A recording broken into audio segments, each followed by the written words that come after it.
Well, this is JC one more time. I hope you enjoyed chapter 2 of my book, A Detective Story.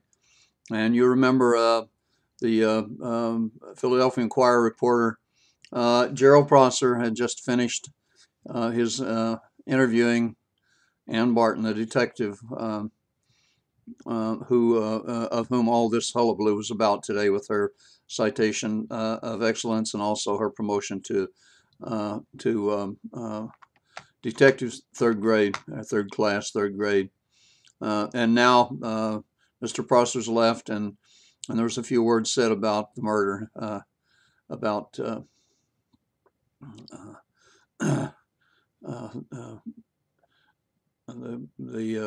murder of Mr. Abbott and how ridiculous it was.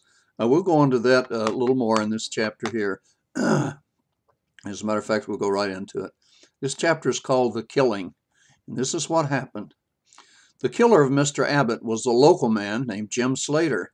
He was a friend of Ben Abbott's and had shared more than one bottle of hooch with him.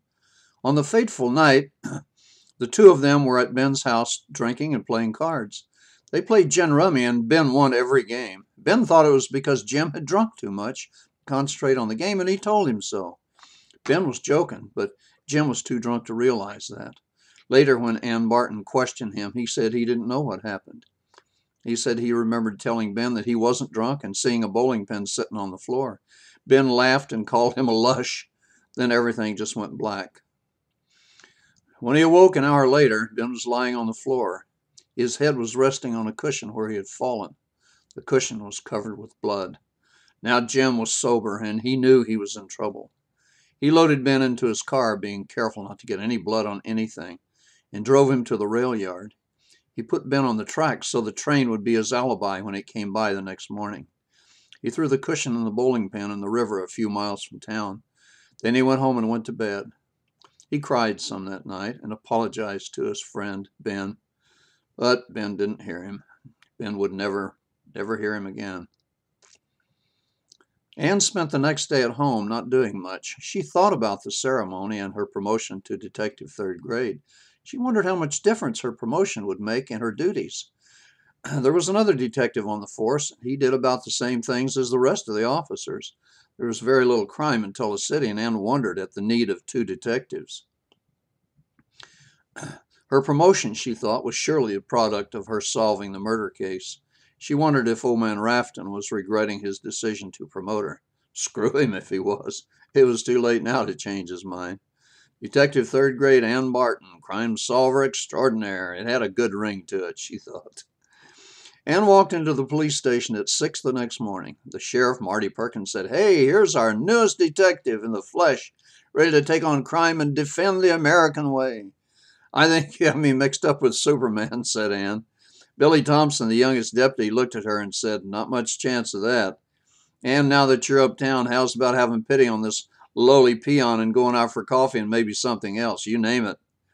Billy developed a crush on Ann the first day he came on the force a year ago. He was 10 years younger than she was, but he didn't seem to notice it. She never took him seriously, just figured he needed to demonstrate his manliness by coming on to her. "Sorry, soldier," she said. "Officers aren't allowed to mingle with enlisted men." "You should have asked me sooner." "I did," said Billy. "You know I did. You always said you were too busy or something." "You should have insisted. It's too late now." The sheriff laughed and said, "Detective, why don't you give the kid a break?" Yeah, right away," chuckled Ann. "Sheriff, what's on the docket for today?" asked Ann. "Nothing for you," said Perkins, "unless you want to issue a traffic violation warrant." "Why wouldn't I?" asked Ann. "Hey," Billy piped in, "you're too important for such a menial job now that you're a detective." "Sure I am, you bet I am," snapped Ann. "You are," said Sheriff Perkins matter-of-factly. "That job is for a uniform, and one of them you ain't, not no more." "Speaking of uniforms, what do I do with my uniforms now that I don't wear them anymore?" asked Ann. "Whatever you want to," said the sheriff. "You paid for them, so you own them." "Maybe you can recruit another woman exactly my size," joked Ann. "I'll second that," shouted Billy, "and make her a little friendlier." Billy laughed. "The sheriff, you need to be adopted." "I was adopted," said Billy. "You didn't know that, did you? Neither of you." Well, Billy Thompson was the youngest of the 5 police officers in the department, and he acted like it. He was a young 25. He seemed to not be in a hurry to mature. To be mature, act mature. Except for his raging hormones when he was around Ann, he was happy to be the kid. There were 3 other officers on the force: Tom Shelton, Charlie Ford, and Mel Vernon. Tom had been on the force the longest. He joined 13 years ago. Charlie was an 11-year veteran, and Mel had been here 9 years. Ann had been on the force 6 years, and this was Billy's first year. But he didn't talk about his past, just that he didn't have much of a childhood. His parents were killed in a car crash when he was 3 years old, and an aunt raised him for a year. She was a spinster, and after a year, knew she wasn't cut out to be a parent, so she sent him to an orphanage. The orphanage sent her a bill every month, and she always paid without complaint. She visited him a few times at first, then just quit coming. The agency sent her a letter asking why she quit visiting him, but she never replied to the letter. They didn't send another. Billy was an active child, but not unpleasant or unruly. He was a, quote, good boy, end quote, who could drive anyone out of the mind with his constant activity. He was good at sports, such as the orphanage had, and did well at school. When he was in the 4th grade, his teacher asked the students what they wanted to be when they grew up. Billy said he wanted to be a cop. His teacher corrected his language. Not cop, Billy, it's police officer. From then on, Billy worked at learning to be a police officer. He was never adopted and finished his schooling at the orphanage school. He graduated from high school with top grades. After he finished school, he took a job at a supermarket and moved out of the orphanage into his own room at a local hotel. He was 18 years old. He worked at the supermarket for 3 years and applied to the police academy in Cincinnati, Ohio, and was accepted. He worked his way through the academy and finished 5th in his class of 33. He found out that an officer was retiring from the Tulsa City Police Department, so he applied for the job and he got it. He didn't get the job because he beat out the competition. He got it because he was the only person who applied. Now that he had been here a year and he was doing very well. Now he had been here a year and he was doing very well. Everyone liked him, but no one took him very seriously. He was among the 4 officers who did not solve the 4-year-old murder case, however. It was the morning after at last. Today, Ann would see how the others felt about her being promoted ahead of 2 of the senior officers. Tom Shelton was already a detective. Ann thought she would ask Tom about how a detective was supposed to act. He was a nice guy. He would help out. It didn't take long to find out. Tom came noisily into the office and went directly to Ann.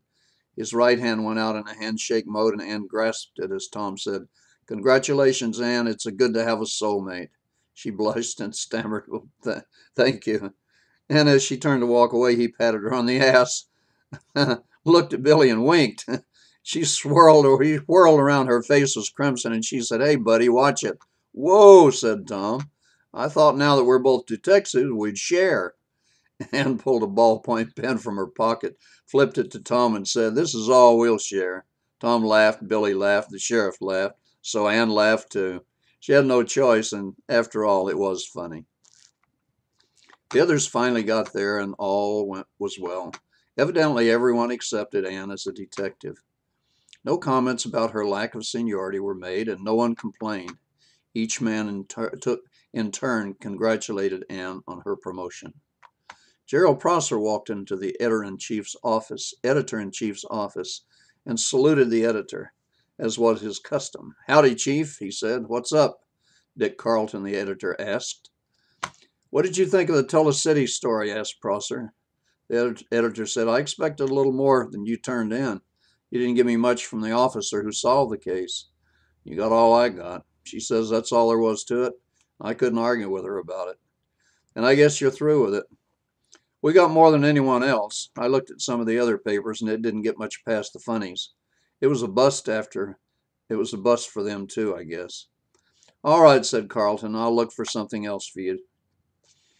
A week passed very uneventfully for Prosser. He covered a few interviews from some of the Philly police detectives about some local drug lord busts. That was about as exciting as it got for a while. He liked his job and usually went at it with a passion. But lately he had been down from his normal high. It wasn't something of which he was consciously aware. It just was happening.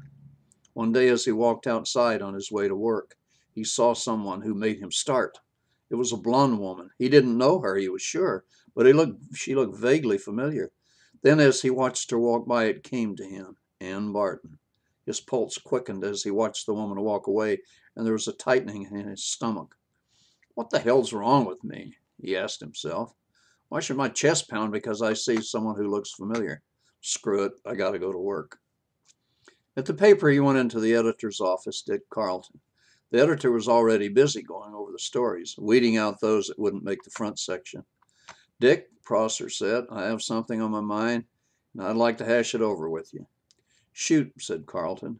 Do you remember that murder case in Tulsa City I covered? I remember what there was of it, said Carleton. There wasn't much, as I recall. No, said Prosser, there wasn't much at all.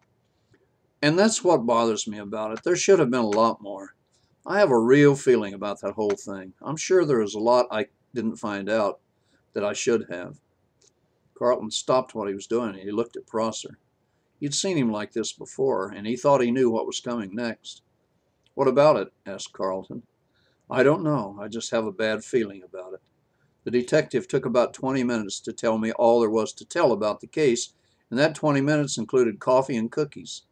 I saw her picture. Are you sure it isn't the detective, not the case, that has a hold on you? She's a looker. No, said Prosser. Her eyes are too weird for me. They're the weirdest green I've ever seen, almost like an animal of some kind. Yeah, they showed up great in the photos. I'm having trouble letting go of what is probably just as it seems to be, a nothing story. It would be easy if there was a little more to it, forensics or anything. Well, Carleton said, do you have anything in mind? About checking it out any more, I mean? Prosser pondered that for a moment. No, he finally said, I guess not. I'll see you later. That concludes chapter 3 of the detective story. I hope you enjoyed it, and I hope that you'll come back in and listen to chapter 4. And until you get back in and I see you then, if I see you then, if the good Lord's willing and the creek don't rise, this is JC. So long.